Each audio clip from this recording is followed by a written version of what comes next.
Hi, this is Brian. Welcome to the channel. Today, we're going to talk about an infamous and chillingly mysterious cold case that shook the nation 28 years ago.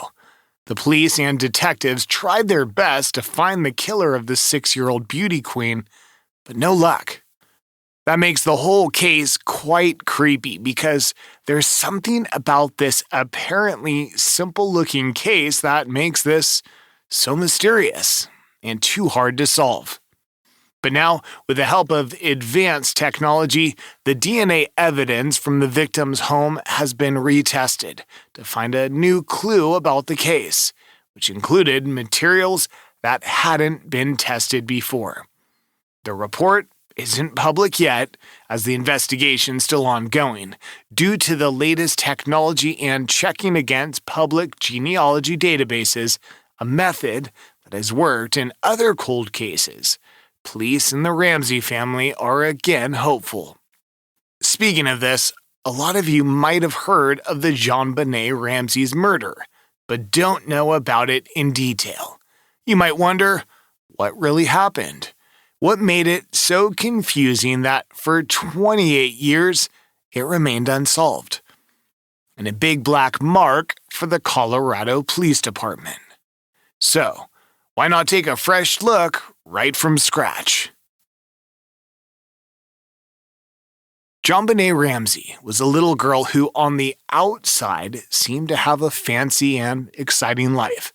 She was born on August 6, 1990, and her parents, John, a businessman who was the president of Access Graphics, a computer software company, and Patsy Ramsey were well off. JonBenet spent a lot of time participating in kids' beauty pageants, where she had won many titles by the time she was 6 years old. Apart from the beauty pageants, JonBenet's life was pretty normal. She went to High Peaks Elementary School in Boulder, Colorado, and lived with her rich parents and 9-year-old brother, Burke. On December 25th, 1996, they celebrated Christmas together just like a rich, happy family. The next day, on December 26th, the Ramsey family went to dinner for a Christmas party at a friend's house. They got home around 10 p.m. JonBenet fell asleep in the car, so they carried her to bed. After that, nobody knows what happened until the next morning at 5:52 a.m., when Patsy Ramsey first discovered the horror in the house. Their beloved daughter had gone missing without leaving any trace behind. With that, she found a very confusing and mysterious 2.5-page long ransom note, signed by a mysterious entity, SBTC. That said, JonBenet Ramsey has been kidnapped. The letter asked for $118,000 as ransom. It said the exchange should happen the next day between 8 and 10 a.m., only if no police got involved. But the first thing Patsy did was a 911 call. Within 3 minutes, at 5:59 a.m., the police arrived and they spent time looking around, examining the ransom note, but found nothing helpful there. Being a high-profile case, the media also got involved, and some people even thought that Patsy might have written the note. The ransom note in the case was unusual. Instead of sounding confident like most kidnappers, the group claimed to be a small faction. There were multiple spelling mistakes which hinted at uncertainty. Oddly, complex words were spelled right, but simpler ones like business were misspelled. Handwriting analysis showed that different people might have written it quickly in about 20 minutes. What's even weirder is that a draft of the note was found in the Ramsey home. This makes it seem like someone intentionally left it there to make it look like a kidnapping was happening. JonBenet Ramsey's body was found in her house less than 8 hours after she went missing. Even weirder, it was in the basement utility room of the Ramsey house. When the initial search of the house was not fruitful, the police told John, her dad, and his friend to look around. While searching, John found JonBenet's body, tied up with a garrote around her neck, tape on her mouth, and her hands tied behind her back. But here comes another weird thing. It was John who moved her body to the living room. Many people walked through there, and some even cleaned it, messing up the crime scene completely. The police didn't handle things well from the start. This might have erased any clues the killer left, because the police didn't secure the whole crime scene properly. It's been really hard to solve the case. JonBenet's post-mortem revealed a grim reality. The doctors found that she was hit many times violently with a blunt thing, and after that, someone had strangled her. When they checked her body, they found tiny bits of DNA from 3 men and 1 woman under her nails. They also found DNA from a man on her clothes. Strangely, the DNA didn't match anyone in her family or the 1.5 million samples of the FBI's database of convicted violent offenders. The rope that was used to strangle JonBenet came from a paintbrush from her mom's hobby kit. There were some footprints near where JonBenet was found, but they didn't know whose they were. As it was snowing at that time, there were no footprints outside the house and nothing looked broken. Seemed like if someone came in, they did it without leaving a mess. After JonBenet was found, her parents didn't want to help the police much. They didn't talk to the police afterward and hired a lawyer very quickly. Due to that reason, the Ramseys themselves became at the top of the prime suspect list, initially. The suspicious ransom note asked for a specific amount, $118,000, which is a bizarre amount, but it falls in line when you know that $118,000 was the exact amount of JonBenet's bonus that year. This makes it seem like someone who knew about the family's money situation was involved. To make things even more confusing, the Ramsey family did not follow the instructions in the ransom note to avoid involving the police. Some people find this odd because normally parents do whatever is possible to get their child back. In this case, Patsy called the police even when the ransom note said the police involvement may lead to the murder of their daughter. Plus, the words in the ransom note were copied from movies. The Ramsey family also had a lot of movie stuff. An expert thought the kidnapper might be a woman because of the way the note was written. Police started thinking it might be none other than the mom, Patsy. But when the mom, Patsy, and the dad, John, gave samples of their handwriting, the expert said John didn't write the note for sure. But they couldn't be sure about Patsy. The weirdest part is that the kidnapper wrote the note sitting in that house. People found it strange because it could be risky, like someone might find the person.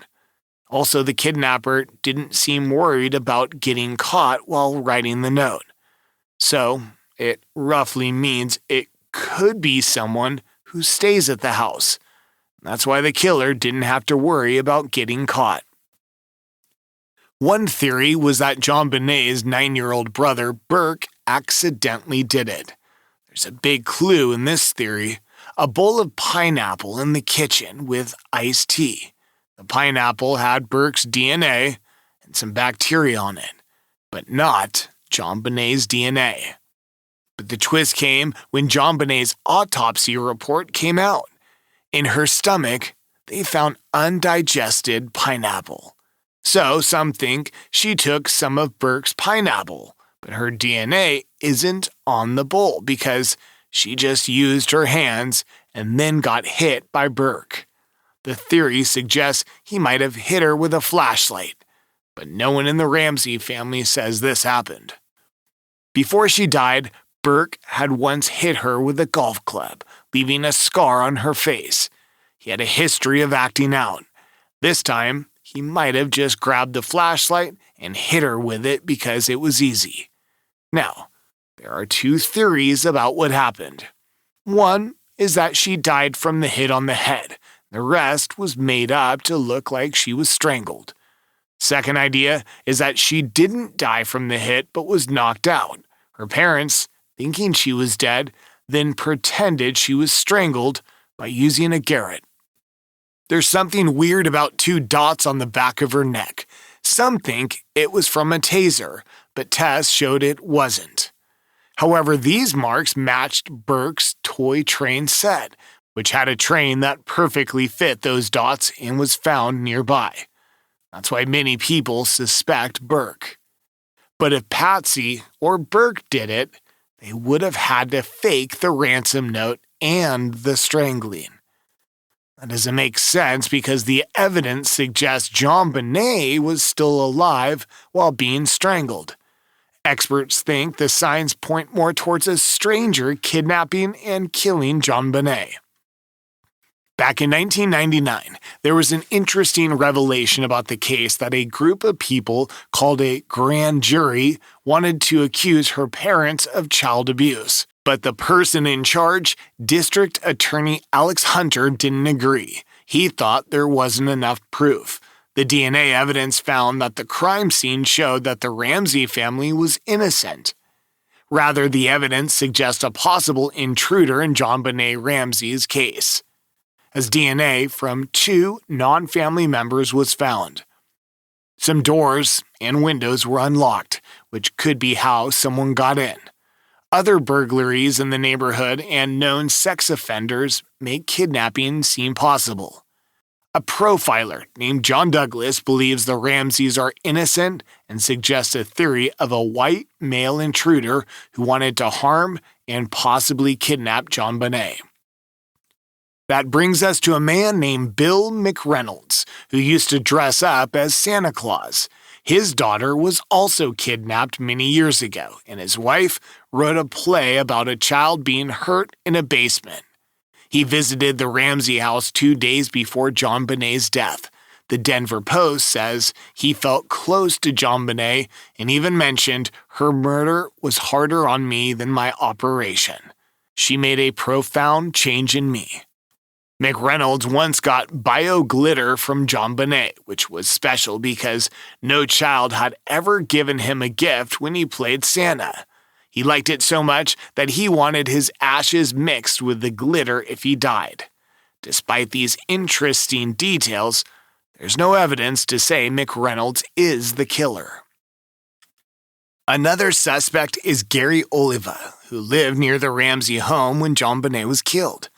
In 2016, he got arrested for child pornography, and in 2011, he was caught with a photo of JonBenet and drugs. He told the Denver Post he felt deeply affected by JonBenet's death and wanted to create a memorial for her. But a friend of Oliva, Michael Vale, said in an interview that Oliva called him a day after the murder and confessed, saying, "I hurt a little girl. I hurt a little girl." According to Vale, Oliva said he hurt a girl in Boulder, Colorado by strangling, similar to how Oliva tried to strangle his mother, and then hung up. This is interesting because records show no other girl was harmed in that area that night except JonBenet. But Gary Oliva's DNA didn't match the evidence. Michael Helgoth, an electrician, was another suspect as he had some issues with the Ramsey family. Some think he might have wanted revenge and kidnapped JonBenet. Police found a boot print like his near the Ramsey house. He committed suicide 2 days after officials announced a new suspect in 1997. However, inconclusive DNA evidence later suggested he might not be guilty.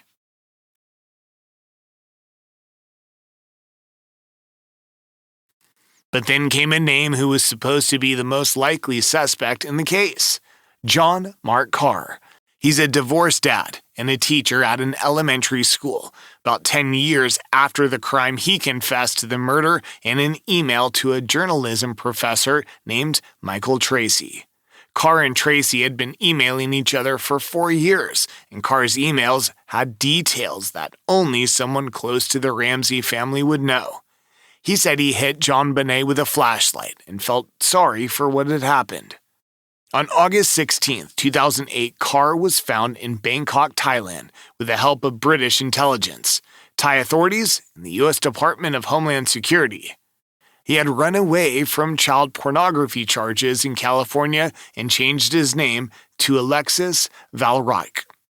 But when they tested Carr's DNA, it didn't match. After questioning him in Boulder, he was cleared of the murder. Carr's confession seemed to be based on delusions, and he even claimed to have written diary entries at the crime scene. Carr's confession made big news worldwide, even though he was eventually proven not to be the killer. After that, the case went cold for some time. Recently, a new potential suspect has been found almost 25 years later. The JonBenet Investigations Group, led by Roscoe J. Clark, got a DNA sample from a discarded cigarette linked to a male suspect in Colorado. The suspect, not named publicly but thought to be a neighbor of Ramsey, is now under scrutiny. Clark wants to share the report and DNA sample with authorities for further investigation. In the past, they suspected a guy named Glenn Meyer, who's no longer alive. He also lived close to the Ramsey family. His ex-wife, Charlotte Hay, thought he could have done it, pointing to a shrine he had for JonBenet and similar handwriting on the ransom note. JonBenet's brother thinks we can use new technology to solve the case. However, a DNA expert, Dr. Henry Lee, found that the foreign DNA at the crime scene might be from Japanese underwear used during manufacturing. Do you think this breakthrough will finally lead us to the killer? Share your thoughts in the comments below. If you found this video intriguing, don't forget to like and subscribe for more updates on true crime mysteries. This was Brian with you. Stay tuned for the next updates.